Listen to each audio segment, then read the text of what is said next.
So I want to do this video. Firstly, if anybody does know who me and my children are and who the perpetrator is, then I do not, and I am not asking or condoning for any violence.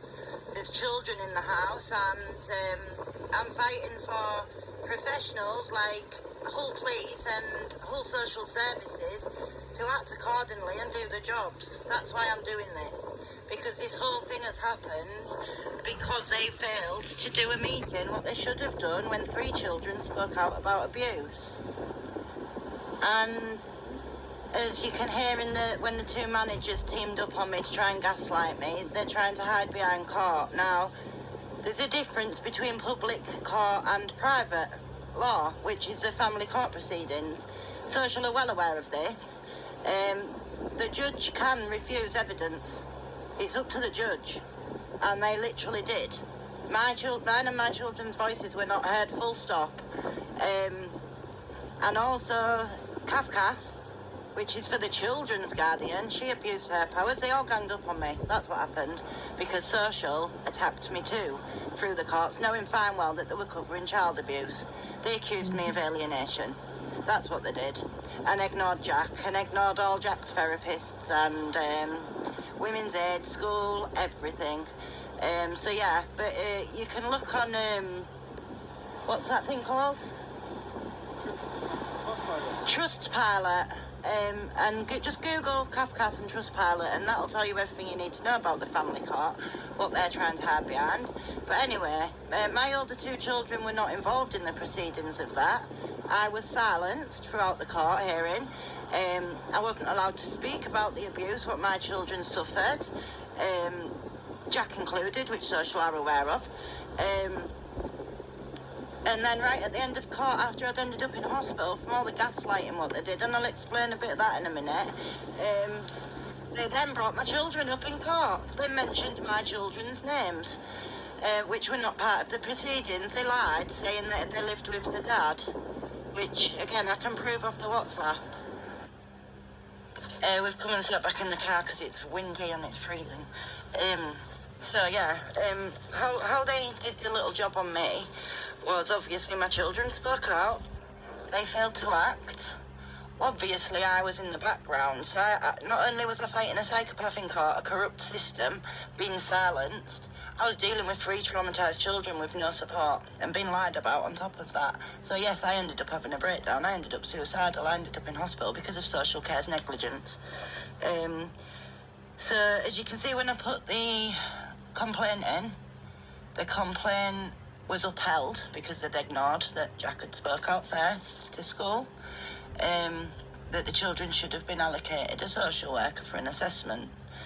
We all know what that assessment came back as a significant risk. Now, Jack's name should have been on that. I don't have to keep spelling this out, it's pretty obvious. So in that complaint, they put about the significant risk and stuff, but they never actually put what he'd done. And at the end of it, they twisted it back onto me about my mental health. Now, don't forget that they failed to act. So here we go, the narcissistic games. The end of that complaint was their concern, social care's concern, was Mum, me, speaking about the abuse. In other words, shut up. That's what they were telling me, to shut up and ignore my children being abused. On 2 different occasions, 2 different children, my children, could have been killed from his actions, what they're ignoring. A worker also came into my house throughout the court proceedings when Jack was speaking out and told him that if he didn't see Dad and he didn't do what he was told, Mum would be in trouble in court. There you go again, threatening a child.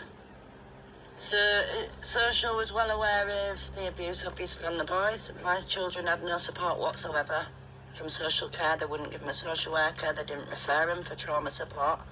They did not refer him to Women's Aid. That was me.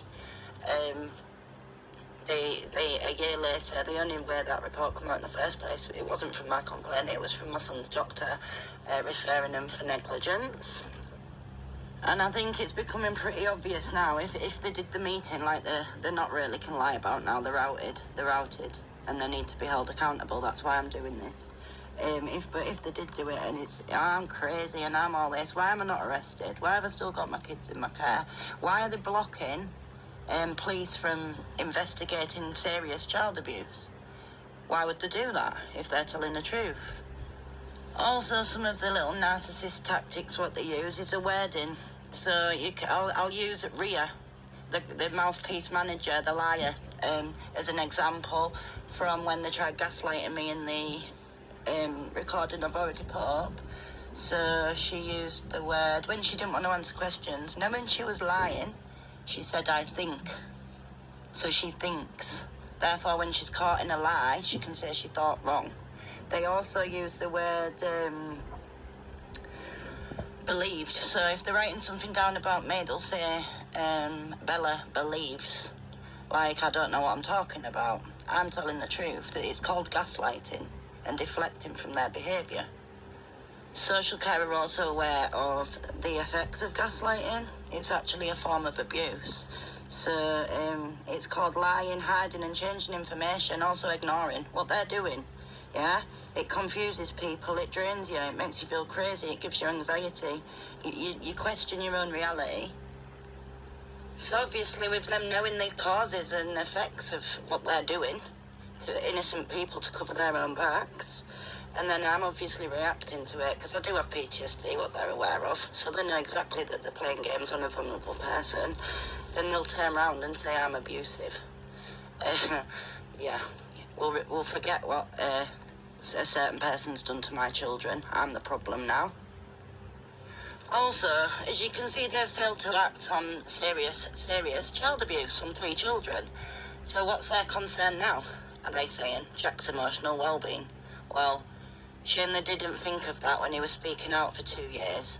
And when they forced him into contact and then forced him to live there to cover their own backs, it's a shame they didn't think about my son's emotional well-being then.